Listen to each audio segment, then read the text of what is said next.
You're listening to a DM podcast. We would like to acknowledge and give thanks to the traditional owners of the land we record this podcast on, the Yagara and Turrbal people, and their continued connection to the land and waterways on which we meet. Hello and welcome to Sportish, where we look at life through the lens of sport. My name is Georgie Trickett. And I am Libby Trickett. And it's another episode where we have a special guest, and we're so excited to have another sporty in the studio with us. Joining us is Carla Salmon. She is a Brisbane young adult author and has recently released the incredible book, We Saw What You Started, which was absolutely one of the favourite reads I've had of this year. And I had to sneak away from my family to read it. So Carla, welcome to the pod. We're so glad to have you here. Thanks so much for having me, Georgie and Libby. You've made my night with that intro. That's the best ever. I think I need to tell the sporties why we have an author. The last time I brought a book to the pod, I was roundly criticised by Libby because the topic was cricket. Not good. Ooh. It was a wonderful book. Wasn't it about making cricket bats? It was about the making of cricket bats. Wow. Right. It was Specialised area, that's for sure. Very technical area. Yeah. I really leaned into it. Libby leaned back. Really, it didn't help her journey to love cricket. It's a work in progress, that one. But this book, We Saw What You Started, is set within a surf club. Yeah. And that to me was fascinating and such a great in, because it's so rare that we find novels and fictional novels that are located in sport. Yeah, absolutely. And that was one of my primary realizations when my children turned, 11 and 13.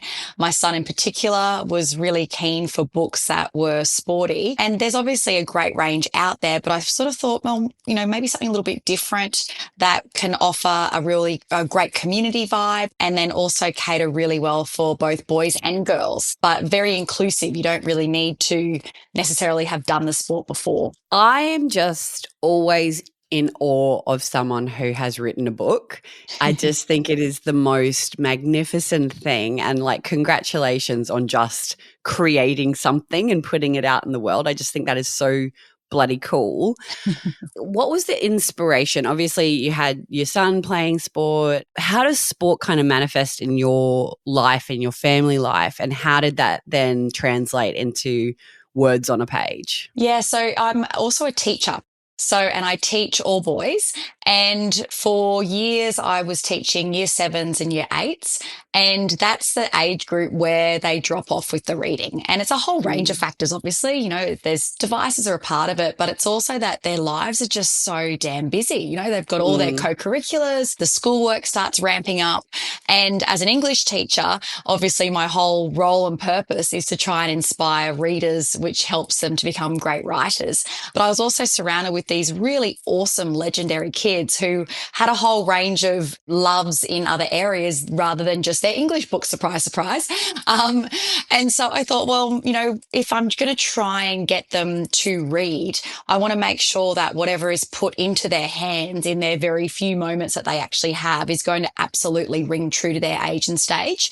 So in trying to find, a really great range for these kids, I noticed perhaps there is a bit of a gap for the specific age group of young teens who do love sport, do have realistic friendships and want something with a little bit more mature humour, that kind of thing. And my own son was looking for that. He wanted books that felt older, but he wasn't quite ready for, the older YA fiction that does sometimes push into areas that even if as a parent I'm willing to let him explore, it just didn't ring true to him. So I guess it was those combining factors where, his whole world was sport and continues to be. And I thought, well, as an English teacher, how can I kind of bring my two worlds together and offer something that's going to ring true with the friendships and the community for the girls and the girls who love sport and want to be competitive and seen to be, these fabulous young women who are competing with the boys, but also be still relevant for the boys as well. So that's where the idea initially came from. I never thought in a million years that I actually would write a book myself. But then once I sort of started dabbling in the whole area,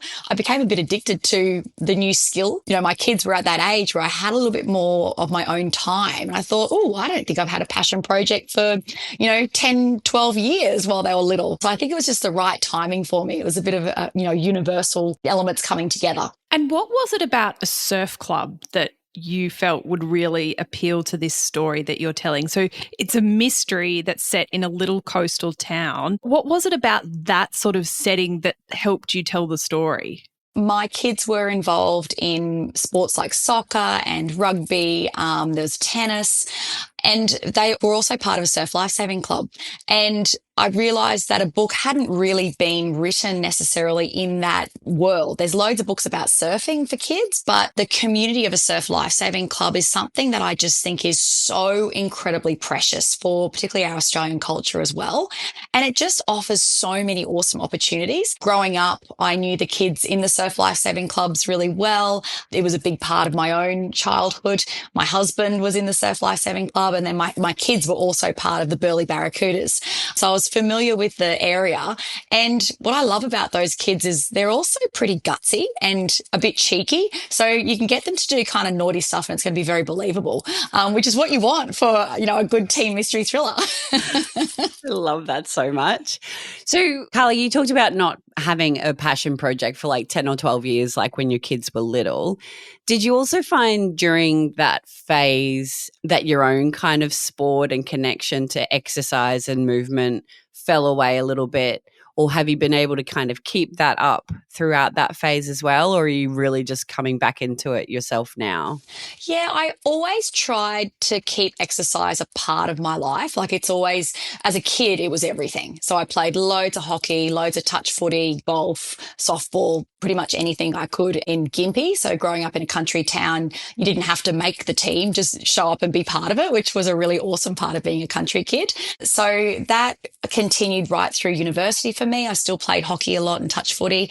And then in my 20s, I didn't play as much sport. I started going to the gym a bit more and swimming, that kind of thing, but more recreational.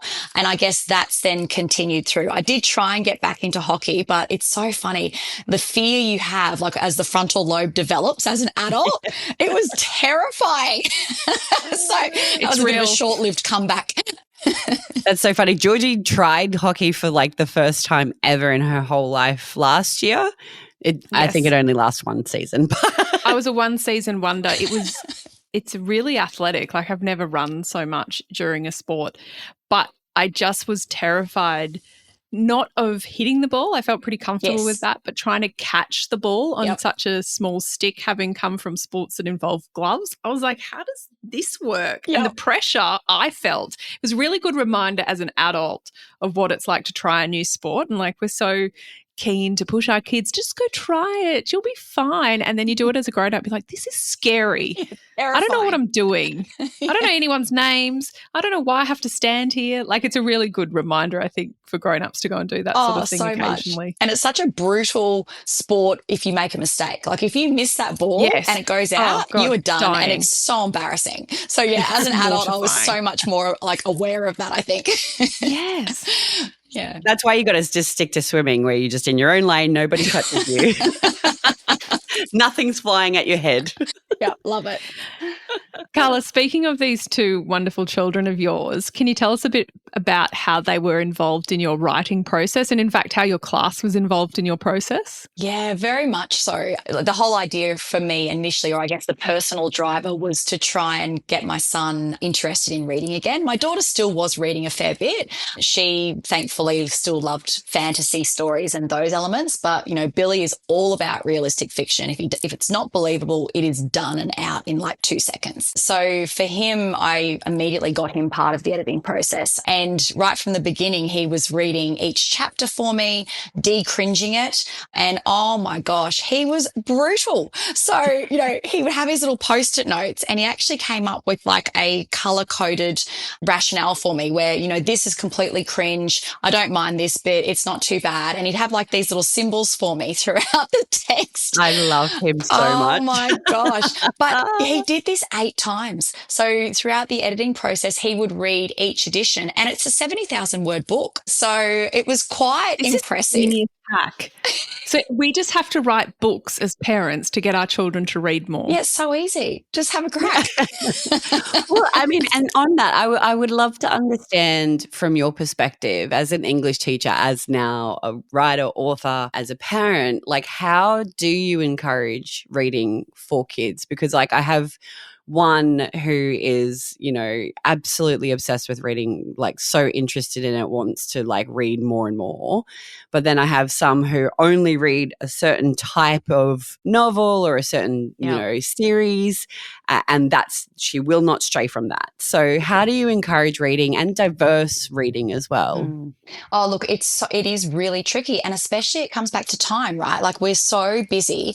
And as parents, we don't necessarily have time to pre-read the books to see if it's going to be the perfect fit for our kids. Like no one has time for that. So, you know, I'd certainly recommend Your Kids Next Read. It's a fantastic resource that does match, I guess, at least the genres and what's out, the latest ones that are out at the moment. But I think what I've found is, you know, if you can, you know, chuck an audiobook on in the car on the way to school and start to get that initial little interest where you can then have a conversation as a family and have the conversations.